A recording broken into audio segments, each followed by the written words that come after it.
When you're stuck inside with way too much time, you like cooking food. Cary's your dude.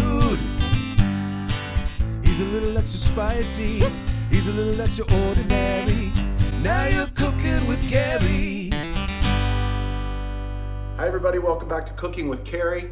This is going to be a great episode, one of my favorite dishes, but more than that, it's one of Josh, my younger son's favorite dishes. He's a very picky eater, but one thing that he loves and he always asks for is chicken Parmesan. And that's what we're gonna do today. It's a bit of a beast because I like to fry my own chicken and oftentimes make my own marinara. We'll get to that, but it just takes a while. It's a lot of different steps. And so some of the feedback that I've been getting about Cooking with Cary is very positive, but some of the constructive criticism is that perhaps maybe the episodes are a little long. And that may be true. I will say I'm not really going for short, quick video. I don't mind explaining it, and I think that there's some things that you just need to see, but I'll certainly keep an eye out for the editing and try to cut it down. In this particular recipe, we've got a couple different methods going on where we've got the breading of the chicken, then we've got the frying of the chicken, and then we've got the building of the chicken Parmesan. And that goes into the oven. So we'll go through all of that. I'll try to keep it short and tight. Here we go. Now you're cooking with Cary.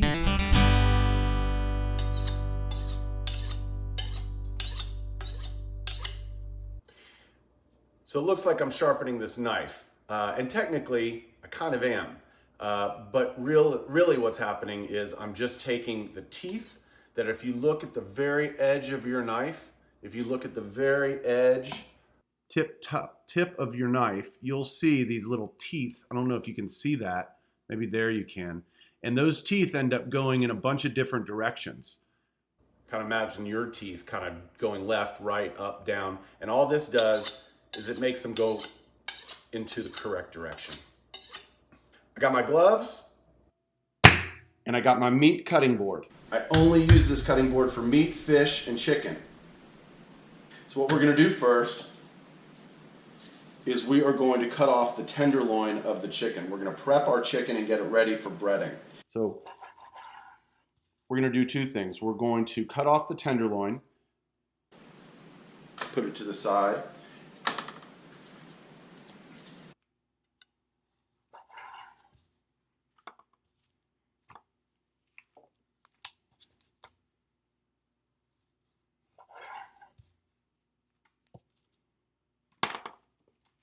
By the way, I've always got a bucket on the counter for my trash. It's just easier sometimes to throw stuff in there than it is to walk over the trash can. Butterflying a piece of chicken is not that difficult, but there are a couple tricks that you can learn. And one is that if you start up at the very top fat part here, and you go at an angle, and you just halfway dig your knife in and draw it down towards the bottom, you can lift up a little bit like this and have it be kind of like a glued together open book. What we want to do is separate that glue away. And all we need to do is take our knife and very gently begin to draw it down the center while pulling this top part back away from the bottom part. And if you do this enough, eventually it's going to open up to be a flat butterflied piece of chicken, right? Kind of looks like a heart.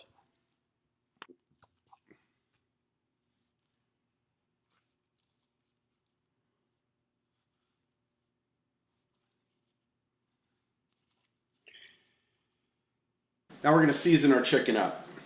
Seasoning it means we just put salt and pepper on it.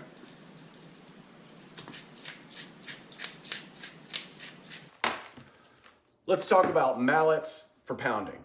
I got two of them right here, and I had this one for years, and it was the only thing I had, and it was fine. It seemed to do the trick, but what I noticed when doing chicken, because of the motion that you're pounding it with, it tended to separate the chicken, and I would have like holes in pounded chicken, and I didn't want that. And I didn't know what alternative there was until I found this. And it's a straight down motion, and it doesn't come at an angle like this one does. Chicken, Ziploc. The reason we use the Ziploc is because when we're pounding this, it can tend to get a little messy and splatter.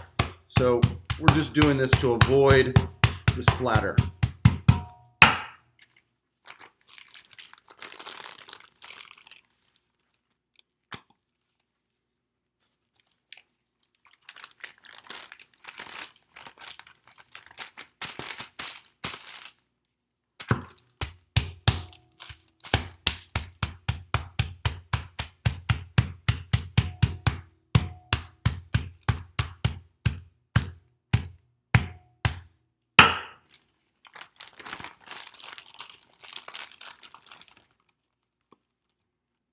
We got our chicken pounded. It's ready to go. I'm going to put this stuff in the fridge and we're going to get our breading ready. All right, so we're going to take this space right now and we're going to take our panko breadcrumbs. Now you want to use panko breadcrumbs. They're Japanese breadcrumbs, Japanese style breadcrumbs, and they're a little bit more chunky. They're chunkier than regular breadcrumbs. It's kind of funny because what we're going to do here is we're going to take these breadcrumbs, we're going to put them in this bag, and we're going to break them up. We're going to pound them because we want them to be a little bit more fine than they actually are. But we don't want them to be fine like regular breadcrumbs are. Trust me on this. It's going to give a really crispy crust to the chicken.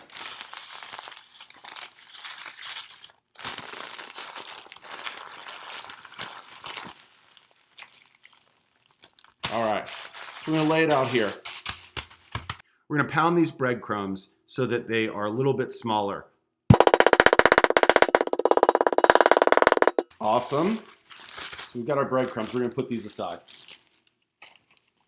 Breading the chicken needs 3 things: flour, egg, and breadcrumb. So let's start with the flour.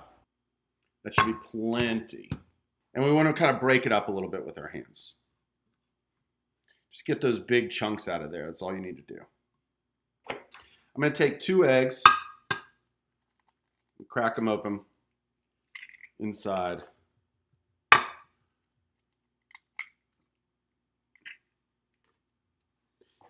By the way, I'm using these eggs right here. We just discovered these not too long ago at Kroger. They come in 2 different colors. They've got the blue ones and the yellow ones. The blue ones I like better, but they were out of them. You can tell the quality of a good fresh egg because of the yolk. And while these are a little bit more yellow than the blue container ones, the blue container ones are the best because they've got an orange yolk, and that's the sign of a really fresh egg. Just going to mix this around just a touch. And then we're just going to add a touch of water. It loosens it up just a little bit because we don't need it to necessarily be so thick, and I just want there to be more of it to last for all the chicken that we're going to bread. Now the breadcrumbs. Got our breadcrumbs there. We just need to season these up. And what we're going to do is we're going to season it up with some salt, pepper, about a tablespoon, half tablespoon of oregano, and about a half tablespoon of basil. We just want to give it a little bit of seasoning. So we're going to bread our chicken now, and this is a 3-step process. We want to put it into the flour, then the egg, then the breading. Now, one thing I forgot to do with the breading, and I want to show you, is that when we seasoned it, I wanted to put some parm in there. So I'm just going to shave off a bunch of light and fluffy Parmesan cheese and mix it in with the panko breadcrumbs.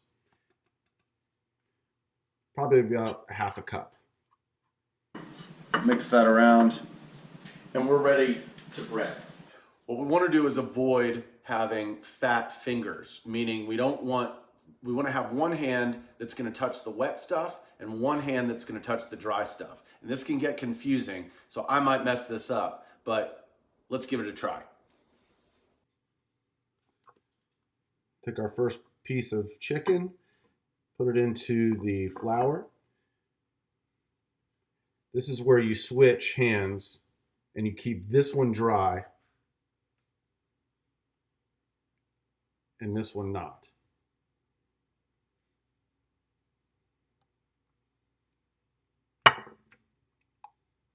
Get the egg on there and then put it there. Take your dry hand and bring these breadcrumbs over to the top so you can create a barrier between the wetness of the egg and the dryness of your hand. And you just want to pat this in. And you want to be a little bit firm because the point is we want all this breading to stick to it. But when we lift up, the breading's going to come off, right? So we want to kind of really pack it in there so that as much breading stays on there as possible. And then we want to bring it on over to our sheet pan and let it rest.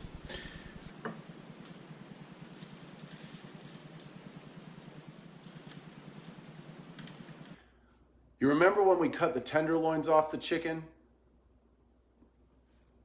I've got those here. And they make for really great chicken tenders. You might as well bread these things up. These are the ultimate chicken fingers. Poof! There are our breaded chicken. For the chicken Parmesan, we've also got a bunch of tenderloins here, chicken tenders that we're going to fry up also and see how the kids like those. So we're going to put these in the fridge for just a little bit and let this get hard. You can keep them in the fridge for up to about, I don't know, you could probably do it the day before if you wanted to, but I've really done it for just several hours. Put them in the fridge and let the breadcrumbs stick to the chicken. The hardware you're going to need is cast iron skillet, thermometer, spatula, tongs, paper towels, salt grinder, and a landing spot for your fried chicken. And an apron. You're going to need an apron. Or at least something to protect your shirt because we're frying and no matter how good you are at it, the oil will splatter. And when it gets on your shirt, there's no getting it out. So the old trusty apron always does the trick. All right, we're about to get frying. So what we want to do first is turn our overhead fan on. Even if you're not absolutely ready to cook yet, it's important to get the fan going because the longer it's on, it will circulate and create that vacuum effect and it will be that much more effective. So I always turn my fan on about 10 minutes before I'm ready to cook. My preferred choice for frying is peanut oil, and that's because it's got a very flavorful, pale color and a nutty aroma, but it also can withstand high heat, which is a great choice for cooking when you don't want your whole house to smell like fried food. We're just going to pour about an inch of oil into the pan.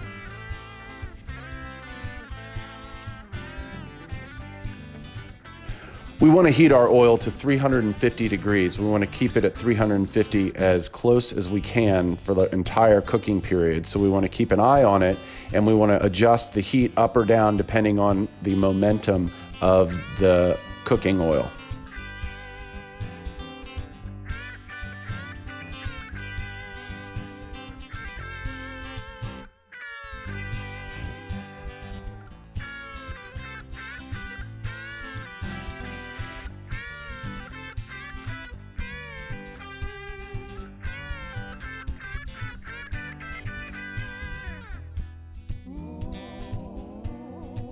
There's a man in a distant kitchen.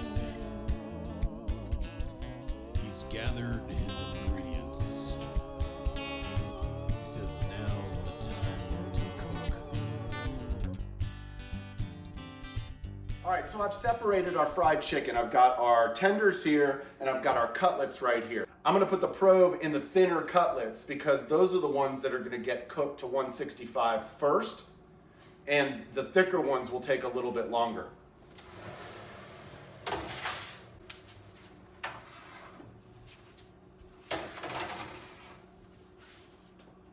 Take my probe.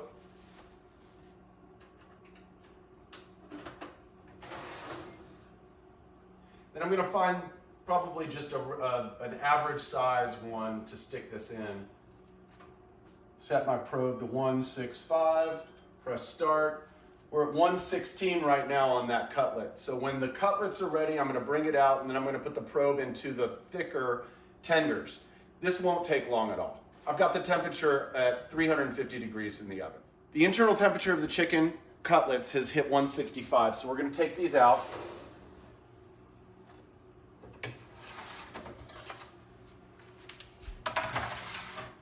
And I'm going to take the tenders, which were a lot thicker,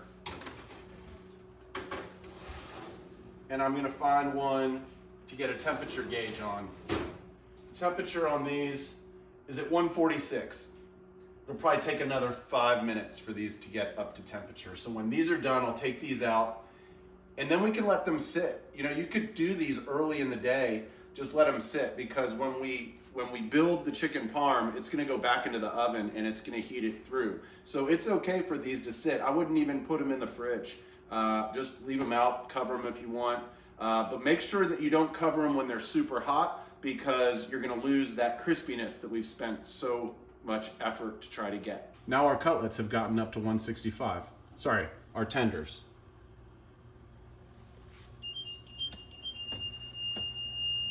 Those look delicious. You're going to need a cheese slicer, a ladle, a microplane, and a casserole dish. Obviously, one of the main ingredients in chicken parm, besides being chicken and Parmesan cheese, is the marinara. Now, I'm no stranger to making my own marinara. I like to make marinara, but I have found that there's a place, a market right around the corner from us called East 48th Street Market that makes delicious marinara. And they cook it for a long time and it tastes great. So especially these days when we want to give as much support to our local restaurants, I bought the marinara from them. What I have done, if you want to zoom in on this, is I've been simmering it all day. And the thing about marinara is that it gets better and better the more that it simmers. One little piece about this tool that I'm using, and the reason it's shaped the way that it's shaped, is when you're stirring something in a pot like this, it's got this little corner on it, so you're able to go around the edges, the perimeter of the bottom, and scrape off whatever gets stuck in those corners. All right, we're ready to assemble the chicken parm. We've spent a lot of time getting the chicken super crispy, and we want to try to preserve that. A lot of times people will take the sauce and they'll just throw it all over and it completely ruins all of the crispiness. So I assemble mine a little bit differently than maybe most people do. What we're gonna do is we're gonna take one of the cutlets, put it in the pan. The first thing I wanna do is I wanna take some Parmesan and shred it up in slices like this, and just make it as the base before we put the sauce on. It's not really going to protect it from getting soggy. That's not the point. This is really all just for flavor. Then we're going to take our marinara,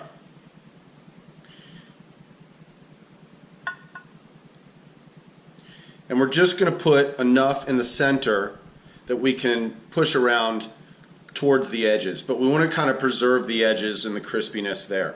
If you want more sauce on it when you cook it, or sorry, when you're eating it, then just put more sauce on it. Keep some sauce on the side. Now we're going to take a fresh piece of buffalo mozzarella and put it right in the center. And then we're going to take the chunky cheese, the chunky shredded mozzarella, sprinkle it all the way around. Now, I have been warned by my children that we don't put enough mozzarella cheese on this, so I'm going to put just a little bit more, but I tend to be a minimalist when it comes to the chicken parm. It's great to have the cheese spread all over and brown and ooey gooey. Again, I really like to taste the crunchiness of the chicken. We're going to bake this. I'm going to finish putting as many in here as I can, and we're going to bake this at 375 degrees only until we see the cheese kind of bubbling and it gets to whatever brownness you want. I like mine a little crispy, but I think the majority of my family does not. So we just let it kind of melt to the point where it looks like it's about to get brown on top. And we'll see what that looks like in the money shot.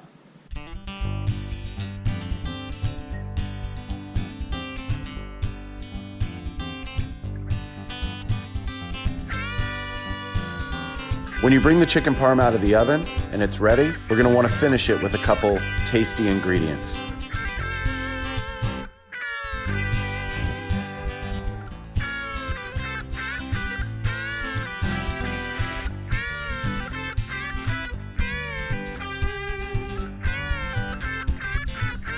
The money shot!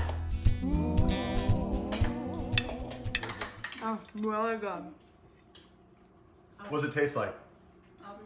Chicken and cheese.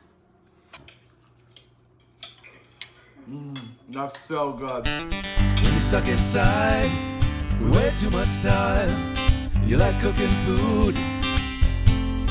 Cary's your dude. He's a little extra spicy. He's a little extra ordinary. Now you're cooking with Cary.